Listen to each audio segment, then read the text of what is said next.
Bonjour.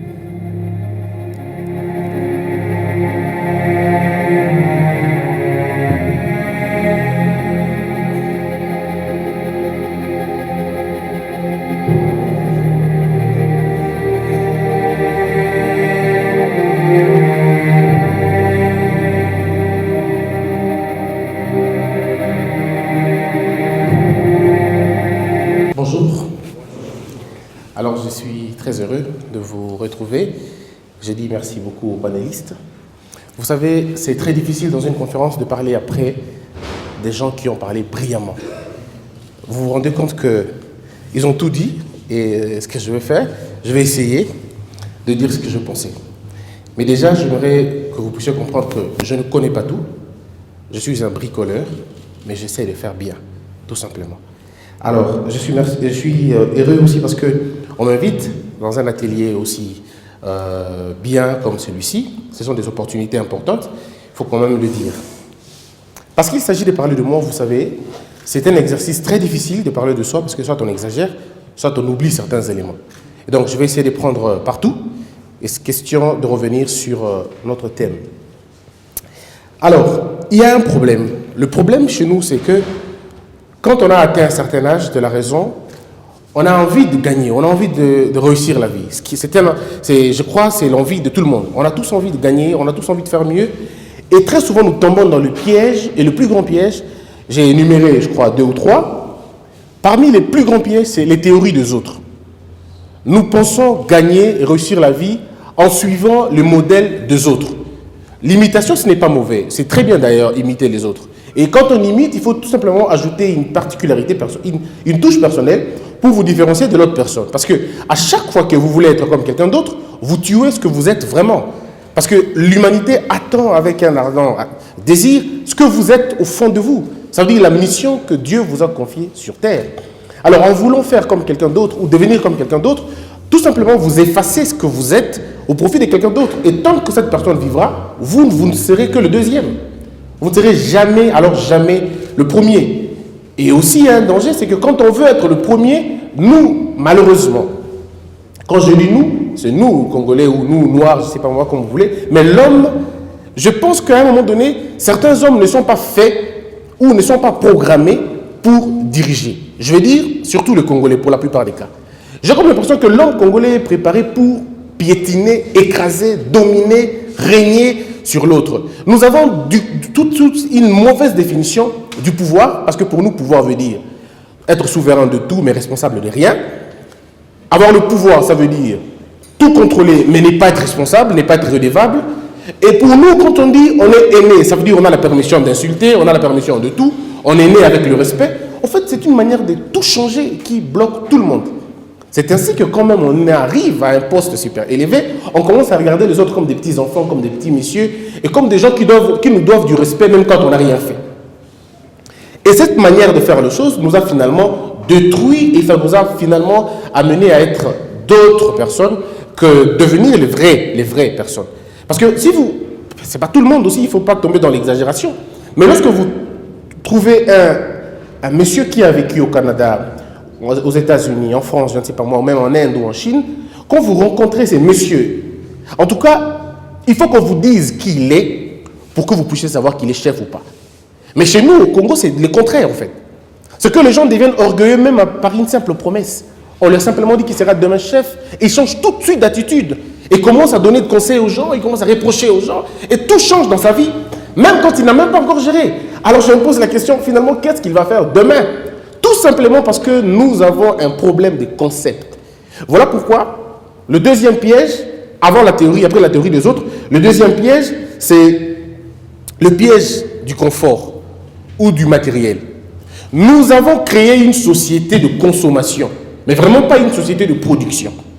Et cette société de consommation est une société qui consomme, mais qui ne produit pas. Et donc, nous investissons beaucoup d'argent dans des futilités, malheureusement, dans l'habillement, dans le divertissement, le loisir, la blague, la drague et tout. On investit beaucoup là-bas que dans autre chose, la connaissance, le savoir, le devenir, le mieux-être, ainsi de suite. Et donc, nous tombons dans la priorisation du verbe avoir et nous négligeons le verbe être, oubliant qu'on ne peut pas avoir si on n'est pas. Au lieu de mettre un accent sur l'être, nous ne mettons pas l'accent sur l'être, nous mettons l'accent sur l'avoir. Quand vous demandez à quelqu'un qui êtes-vous, tout de suite il vous parle de son titre académique. Je suis professeur. Oublions que c'est d'abord un humain, avant tout. Mais alors, quand on a cette manière de faire les choses, je suis désolé, on ne peut pas nous développer, on ne pourra jamais avancer. Parce qu'en réalité, ce que nous arrêtons, je veux dire, nous n'arrivons plus à nous regarder dans les yeux comme des hommes, mais nous commençons à nous considérer en fonction de titres que nous avons, l'avoir que nous avons. Un homme va se considérer homme parce qu'il a des maisons, et c'est ça les mobiles même de réussite. Excusez-moi, j'ai dit à celui qui m'a accueilli que j'ai apprécié l'église, elle est propre, elle est bien, mais l'église a un problème. Le premier panéliste, le docteur, l'a si bien dit. À l'église, qu'est-ce qu'on nous enseigne? On nous enseigne, comme on dit en lingala, en fait, quand on dit Motu, les gens pensent Motu, ça veut dire avoir des maisons, Motu, ça veut dire être au-dessus de tout le monde, Motu, ça veut dire tout, mais Motu, ça ne veut pas dire responsabilité. Et donc, même l'église nous prédestine à Bomengo. Et quand l'église te parle de Bomengo, il ne parle pas de ta santé sans laquelle vous n'avez rien, mais l'église te parle de Bomengo, ça veut dire avoir des voitures, avoir des maisons, faire des voyages, ainsi de suite. C'est tout à fait normal que le motif de prière pour nous soit des motifs beaucoup plus matériels que des motifs beaucoup plus, intrinsèques et spirituels.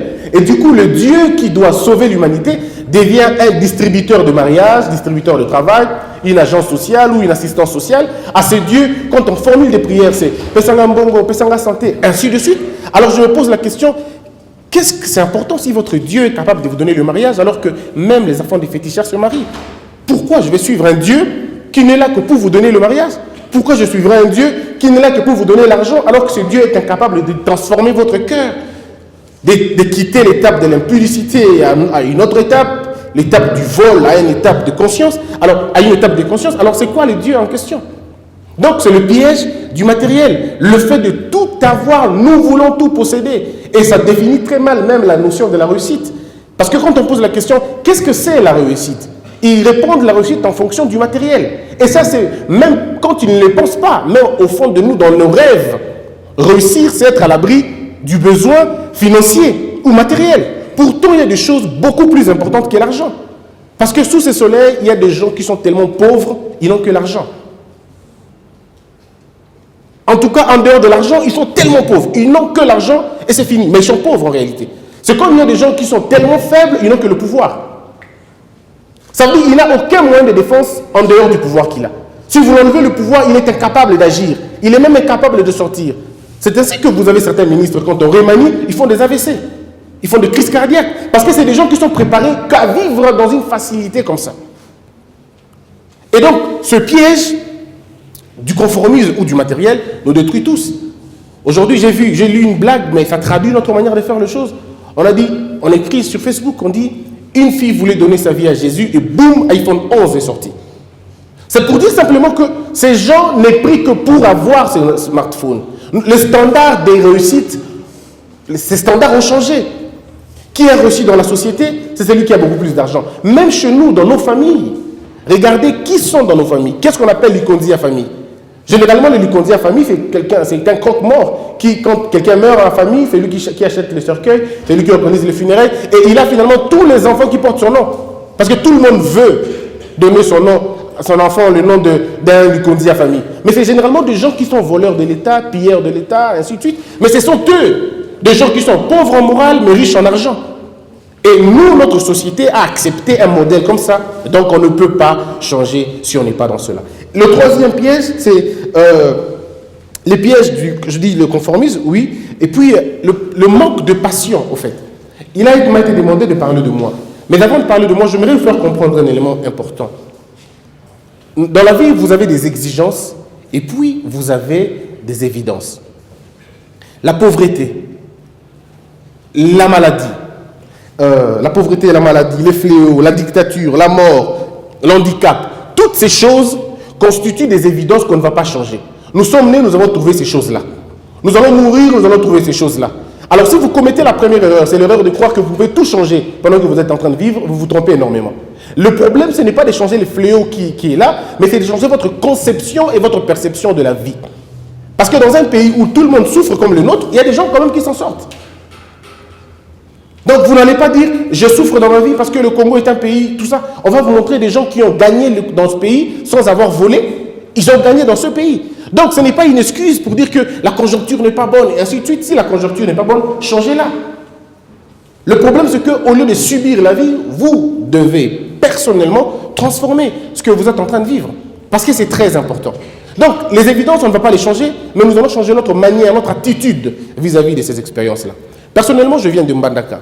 Moi, je ne suis pas quinois, je suis arrivé à Kin, ça fait 6 ans ou 7 ans seulement. Mais, dans ma tête tournait quelque chose. De l'Équateur d'où je suis venu, de Mbandaka précisément, je me disais, qu'est-ce qu'il faut que je fasse pour que je m'en sorte? Et la seule question me tournait dans la tête, qu'est-ce qu'il faut que je fasse? Qu'est-ce qu'il faut que je fasse? Je trouvais en moi que j'avais un talent, celui de parler et d'écrire. Et donc, je me suis dit, bon, alors, quand on pose la question à Messi, par exemple, qu'est-ce qu'on fait dans la vie? Messi va dire, je suis footballeur. Quand on pose la question à Mutombo Dikembe, il dira, je suis basketteur. Alors, moi, qu'est-ce que je dirais? Non, je dirais, je suis simplement parleur. Bon, maintenant, il faut formaliser mon parleur, il faut le formaliser. Et donc, je suis une filière du journalisme. Mais j'arrive à Kin, vous savez, quand on vient de l'Équateur, parce que madame a parlé du Canada, moi je parlerai de Mbandaka. Donc, vous comprenez qu'il y a des gens qui sont nés avec les actifs et d'autres avec les passifs, en fait. Mais le plus important, ce n'est pas comment vous êtes né. Le plus important, c'est le mouvement que vous faites. Ah oui, ce n'est pas de votre faute d'être pauvre, mais c'est de votre faute de mourir pauvre. Ah, parce qu'elle, elle est venue du Canada. Moi, je viens de Mbandaka. Vous voyez la différence déjà. Alors, en fait, quand elle arrive, vous savez, quand quelqu'un vient de l'étranger et qu'il arrive ici au Congo, tout ce qu'il dit, c'est pris pour de l'évangile. Hein. Ah ben attendez, quand quelqu'un vient des États-Unis, il vient de la France, il vous dit que je viens de la France, vous lui donnez tout de suite le crédit qu'il est fort, il est compétent. Mais moi, quand je viens de Mbandaka, j'arrive à Kinshasa, d'abord, il faut que je prouve que je suis apte de comprendre ce que vous dites. Deuxièmement, il faut que je fasse mieux que ceux qui sont là, 2 fois plus que ceux qui sont là. Parce qu'il faut d'abord que j'enterre cette histoire de Mbandaka qui a déjà une très mauvaise connotation. On vient de la province, ainsi de suite. Parce que peut-être vous aussi, quand on vous dit je viens de Mbandaka, vous avez tout de suite les idées des antilopes, les singes, les serpents. Un peu comme si nous, on n'achète pas des bananes, il suffit juste de les tourner dans la maison, on prend la banane, on l'amène. Et c'était devant ces choses-là, c'était devant ces questions qu'on devait finalement nous battre. Et je me suis dit, comment je fais pour me battre? J'ai écrit ma lettre, ma demande d'emploi et tout, j'ai amené dans une chaîne sur place, et la chaîne m'a dit non. Pas parce que j'étais incompétent, mais parce que dans ma lettre de motivation, disons dans mon CV, il était mentionné Équateur. Il m'a dit non, en tout cas, aux dernières nouvelles, à l'Équateur, il n'y a pas de radio. Alors je me dis, pourtant, je viens de faire 5 ans là-bas. Je dis, mais comment je commencerai à expliquer le gars que j'ai fait 5 ans dans une radio là-bas? Et puis après, bon, j'ai fait ce que je pouvais. Je n'ai pas changé ma position, j'ai gardé ma position. Et donc, je me suis battu comme ça.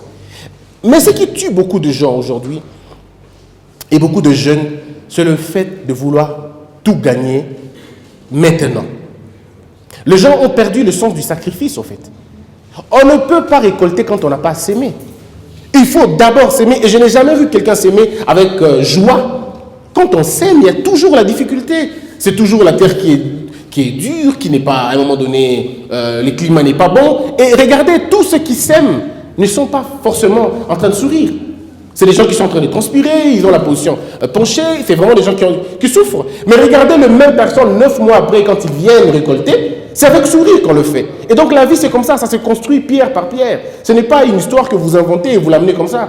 Moi, mon défi, c'était celui-là. Le vôtre, je ne le sais pas. Peut-être vous avez un handicap. Peut-être vous avez une difficulté. Mais même si vous avez un handicap, rassurez-vous d'une seule chose, le plus grand clavieriste du monde est un handicap. C'est quelqu'un, Stevie Wonder, il ne voit pas. Mais en tout cas, je vous dis que c'est quelqu'un de très pertinent. Aujourd'hui, nous avons un albinos qui est le plus influent en Afrique. C'est Manu Dibango. Je crois Salif Keïta. Salif Keïta. Ça ne change pas. Il y a une dame en Afrique du Sud, elle est albinos, elle est Miss, comme ça j'oublie le nom. Mais elle est très influente.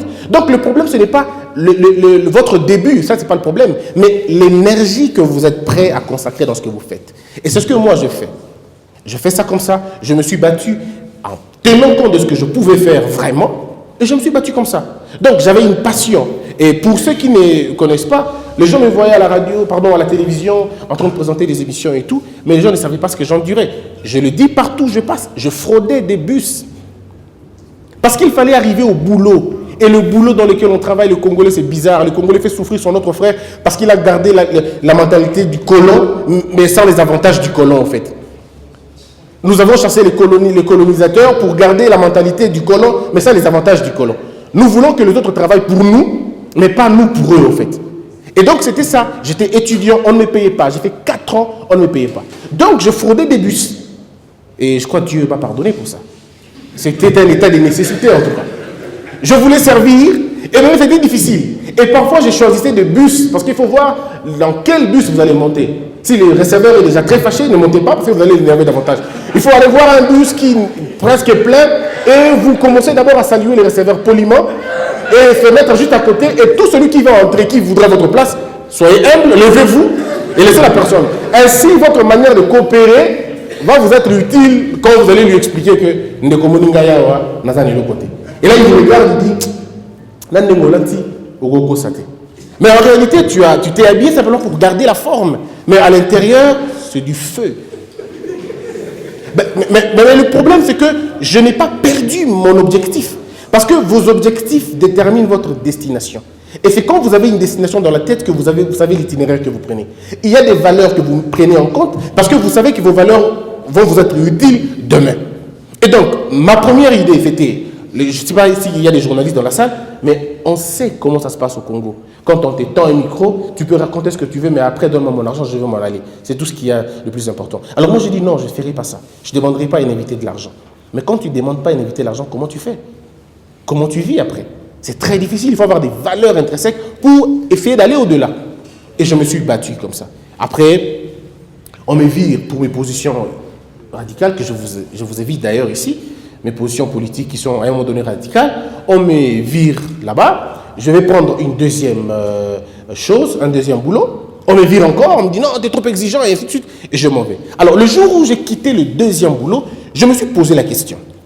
Entre nous deux, c'est-à-dire le boss, ou les deux boss, ou les trois boss, et moi, qui travaille réellement pour l'autre? Je me suis rendu compte que c'est moi qui travaille pour eux. Donc je dis, ok, s'ils m'ont engagé, c'est parce qu'ils ont eu confiance en moi. Vous comprenez un peu le cas? Ils ont confiance en moi, ils payent mes services. Donc, alors, si je transforme ça en faisant ce que je peux faire moi-même, maintenant je travaille pour mon propre compte, qu'est-ce que ça va donner? Au début, tu crèves, tu n'as rien. Mais qu'est-ce que je fais? J'ai ouvert une chaîne YouTube. Je commence à faire des émissions.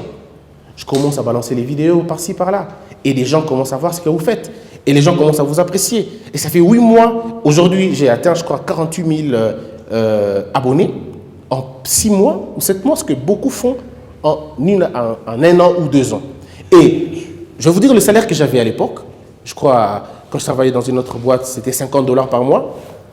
Vous comprenez, $50, c'est que quand vous n'avez pas $50, vous avez des projets, mais une fois que le $50 est là, vous avez mal à la tête parce que vous ne savez pas les affecter, au fait, affecter ça dans quel secteur en réalité. Et puis je quitte là-bas pour avoir peut-être des $100 après, mais aujourd'hui, je ne peux pas vous dire combien ça me rapporte par rapport au temps que j'ai passé là-bas. Mais je ne regrette pas les temps que j'ai passés, parce que si n'eût été ce temps-là, je ne serais pas ce que je suis aujourd'hui. Donc, je n'accuse pas Dieu pour ce qui s'est passé dans ma vie, j'essaye de voir qu'est-ce que j'ai entre mes mains. Alors, je termine en vous disant ceci. Moi, je n'ai aucune leçon à vous donner parce que je ne connais rien de votre vie. Je ne connais pas les défis auxquels vous faites face. Je ne connais pas ce que vous traversez comme situation. Mais une chose est vraie, vous ne souffrez pas plus que tout le monde. Une chose est vraie, la situation dans laquelle vous vous trouvez, il y a des gens qui s'en sortent dans votre situation. Donc, vous n'avez pas d'excuses. Vous n'allez pas dire, mon Dieu, le Congo, ça ne va pas, c'est Tshisekedi qui est au pouvoir, tout ça. La Bible que vous utilisez, ça tombe bien qu'on est à l'église, la Bible dit, mon peuple périt faute de connaissances. La Bible ne dit pas que mon peuple périt parce que Félix est au pouvoir. On n'a pas dit que mon peuple périt parce que le colonisateur était là. On n'a pas dit que mon peuple périt parce qu'il y a Satan. Non. Parce qu'au Congo, nous pensons que Satan du Congo est très méchant. Que le Satan des États-Unis, ou Dieu de là, il est beaucoup plus clément en fait. La vérité ici, c'est que mes frères, il n'y a pas d'excuse en fait. Vous n'allez pas vous excuser pour votre chèque. Votre chèque, vous serez responsable. Arrêtez de regarder les tantes, les sœurs, les cousines. Arrêtez de regarder le pays. Ce n'est pas parce que Kabila fait 18 ans. Non, pas du tout. Le problème, c'est nous-mêmes. Si vous répondez à ces 3 questions, vous réussirez dans votre vie. Que faites-vous de votre temps? Que faites-vous de votre argent? Et que faites-vous de votre énergie? Ce sont les 3 questions qu'Obama a posées aux autres entrepreneurs, à tous ceux qui voulaient changer l'Amérique. La question était simple. Que faites-vous de votre vie, de votre temps, de votre énergie et de votre argent? C'est tout. Dans un pays où le savoir est même au sol, vous avez toujours des gens qui disent « je n'ai pas lu ». J'ai posé la question à un certain chrétien « quel est les livres que vous avez lus ?» On dit la Bible. Donc le seul livre qu'un chrétien a lu, c'est la Bible. C'est très dangereux. Il ne faut pas se cacher derrière Dieu pour être paresseux. Croire en Dieu n'abrutit pas. La parole de Dieu n'affaiblit pas les gens. Au contraire, si vous avez Dieu et vous n'arrivez pas à travailler, c'est que changez les dieux. Vous n'avez pas un Dieu vrai. Vous avez un autre Dieu. Parce que le Dieu, si vous voulez croire à un Dieu, vous devez être son exemple. Il travaille. Il a travaillé. Et quand Dieu a créé Adam, il n'a pas dit à Adam, Adam, épouse. Non, il a dit Adam, cultive. Ça veut dire travail.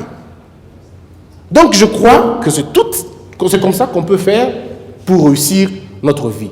Battez-vous comme si vous étiez le seul. Évitez tout ce qui est gratuit. Parce que rien de grand n'est facile.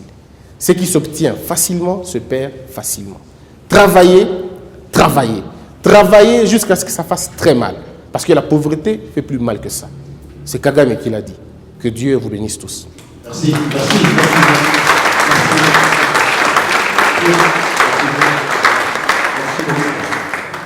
Je crois que ça motive, ça donne les idées. J'ai cru comprendre que vous êtes du domaine de médias. Oui. Merci. Nous avons une difficulté, peut-être que vous pouvez nous aider. De temps en temps, nous sommes très contents parce que vous avez parlé d'un élément qui nous caractérise. Vous avez dit, les jeunes d'aujourd'hui, parmi les intrants qui n'ont pas, c'est la passion de la connaissance. Effectivement, j'ai dans cette salle l'ingénieur qui est là de côté, l'ingénieur Kadiki. Nous, on a la passion de la formation.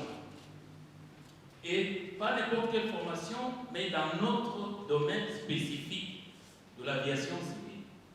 Alors, de temps en temps, on rigole quand on suit les chaînes de télévision et tout ça. Vous savez, le grand problème en Afrique et surtout à RDC, c'est difficile que la masse lise les journaux sur papier. C'est très difficile. Maintenant, on se dit, les médias le plus suivis, c'est l'audiovisuel. Vous savez, la télévision et la radio.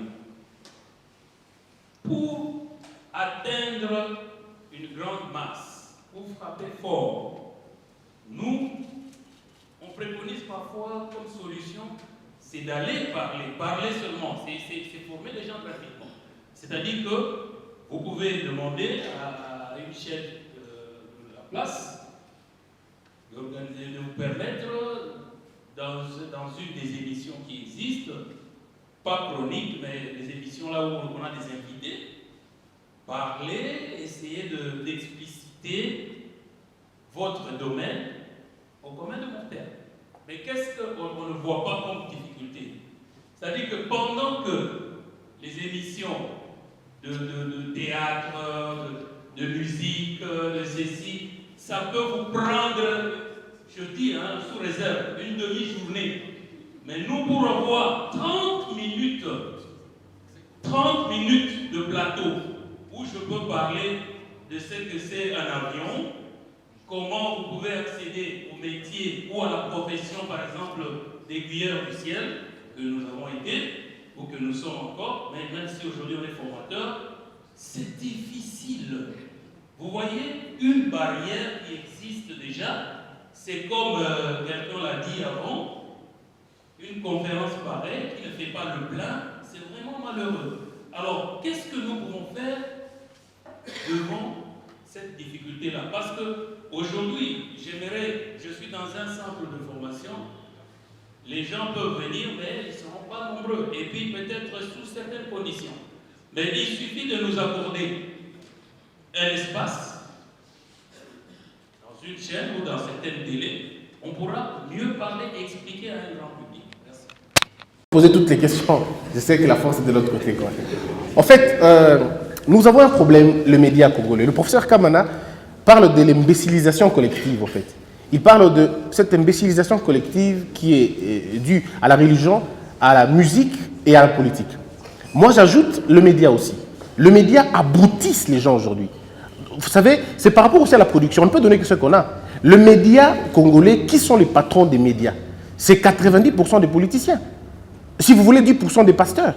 Et ils n'ont pas fait le média pour sensibiliser les gens, pour l'éveil de conscience. Non, pour les politiciens, c'est un instrument de propagande pour s'affirmer et détruire leurs adversaires politiques, ou alors se trouver un créneau pour faire plaisir au président de la République. Et du coup, les chaînes qui ont hier applaudi M. Kabila, ce sont ces chaînes qui se sont reconverties en transition à M. Félix Tshisekedi. Parce qu'ils veulent exister dans l'espace politique, sacrifiant ainsi la masse. Et les journalistes qui deviennent journalistes, il y a un problème de recrutement, il y a un problème de traitement des conditions de leur vie, mais aussi il y a une question d'ambition. Vous avez des gens qui n'ont pas beaucoup d'ambition, qui ont peur de faire autre chose. Ils tombent tout de suite dans le conformisme. Ils ont trouvé toutes les émissions comme ça, bon, je ne vais pas déranger, je vais me ranger. Alors, il faut beaucoup de personnalité pour dire, je n'y vais pas dans cette direction, j'impose la mienne. Parce que si vous faites ça, vous allez subir ma conséquence. Je dis ce que moi j'ai subi. On va vous chasser. On va vous chasser parce que vous allez être comme un rebelle. Vous serez un rebelle. Mais il est mieux d'être rebelle pour une bonne cause. Vaut mieux vivre, qu'est-ce que je veux dire? Vaut mieux vivre à genoux que, disons, debout qu'à genoux, en fait. Je préfère mourir, voilà. Je préfère mourir à genoux que vivre debout dans l'occupation ou dans une sorte d'inanition et d'aliénation. Ça, c'est le problème. Mais déjà, pour vous dire, je vous accorde 45 minutes d'espace dans ma chaîne et gratuitement pour dire ce que vous pensez. Et c'est comme ça que l'on peut faire. Voilà, parler de la solidarité. Faisons ça. Merci. Peut-être, je reviens en fait sur ce qu'on a dit avant. Hein. En fait, tracer un chemin de succès, c'est dans le rock. Et nous sommes dans un environnement, un écosystème totalement délabré. Donc il faut se mettre ça en tête. Et c'est comme ça que nous tous, vous savez, vous allez pouvoir tailler un chemin contre vous. Il faut déjà vous mettre ça en tête. On n'est pas dans une facilité. Je vous ai parlé de mon expérience de regarder les nombres de panneaux à travers la ville, mais c'est des concerts, c'est la bière. Vous regardez les chaînes, vous pouvez passer sur des chaînes, c'est spécialement des chansons, un peu de publicité, et comme la définition, c'est le culte de personnalité. Fortement les cultes de personnalité, à dire que tout ce que quelqu'un fait est bon, tout ce que quelqu'un fait est bon, et à un moment donné, on n'a aucun sens de critique, il n'y a aucun sens de jugement. C'est comme ça que moi, je veux justement qu'à travers de telles alliances, on commence à créer ce changement de paradigme. Ce changement va toucher tout. Hein. Ça va toucher la manière dont on veut communiquer avec les masses. Mais ça va aussi principalement aller dans le sens de dire, mais commençons justement à dire aux gens des choses qu'ils peuvent faire. Parce que nous nous faisons. Parce que nous nous déverrons. Par voir quelqu'un comment il est habillé, par voir quelqu'un l'argent qu'il a. Et ça va être important qu'on travaille aussi sur la réforme des médias, mais aussi qu'on se rende compte que la plupart des pays qui se sont développés, en fait, ont travaillé sur la qualité de la communication. C'est très important. J'ai rigolé avec une collègue qui est en Côte d'Ivoire. Elle m'a dit, mais tu sais, quelque chose qui m'a fait rire. Mon fils est allé au cours le premier jour. Mais c'est vrai ce qu'il m'a dit, parce que après j'ai vu dans les réseaux sociaux ce qu'elle a lu, ce qu'il m'a dit. Il m'a dit, j'ai demandé à mon enfant quelle était la première leçon de la journée. Il dit non, tout ce qu'on a dit à l'école, c'est que DJ à la fin n'est pas mort. C'est tout ce que l'enfant a répondu. Pareil, c'est ce qu'elle m'a dit. Tu comprends à quel niveau, même génération future, sont détenus par des politiciens, et vous savez comment ils sont. Donc en fait, moi je regarde pas les chaînes nationales. C'est pas parce que je ne veux pas. Parce que je ne veux pas, mais parce que quand je mets la télé, tout m'énerve. Tout m'énerve. Il n'y a rien que je regarde à la télé en fait. Après, on doit regarder les chaînes internationales, on doit regarder ce qui se passe ailleurs. Mais en fait, on n'a aucune information de notre... Est-ce que vous savez qu'il y a eu un déraillement vers le Tanganyika? Combien de personnes le savent ici? Donc en fait, il y a pas de voix qui se lève, alors qu'en fait, c'est sans même les médias internationaux qui ont informé. Moi, j'ai suivi ça sur RFI. Exactement. Et ici, j'ai pas suivi ça. Vous voyez? Donc il faut, comme le docteur vient de le dire, il faut une réforme et il faut qu'il y ait des investisseurs. Il y a un point que vous n'avez pas touché, c'est les chaînes YouTube. Vous êtes déjà allé voir ce qui se passe sur YouTube? J'ai honte de moi quand je regarde YouTube. C'est les rares personnes qui font des choses bien sur YouTube. Vous allez aller sur une chaîne YouTube, vous aurez honte de vous d'être congolais. Parce que ce que vous voyez, c'est carrément la bêtise en public. Et c'est des 10 000, 500 000, 800 000 likes. Vous voyez comment les gens regardent ce qui est insensé. Voilà. En fait, ce qui est insensé. Et quand vous mettez un contenu important comme celui de Christian, vous verrez quelques personnes. Je suis content qu'il y ait au moins 4 premières. C'est parce que c'est comme ça, mais je ferai encore mieux pour dire. Parce que comment quelqu'un peut passer 30 minutes dans les boutons quelqu'un en train d'insulter? C'est quel plaisir vous avez en suivant la bêtise pendant longtemps? Mais les mêmes personnes qui disent, qui veulent les changements, sont les mêmes personnes qui consomment la bêtise. Notre ambition est comprise par notre pratique. Donc vous allez voir des contenus importants, 10 000 vues, mais les contenus inutiles, 77 000 vues. Bon. Et puis après on se dit, qu'est-ce qu'on veut? Mes chers amis, je crois que c'est pas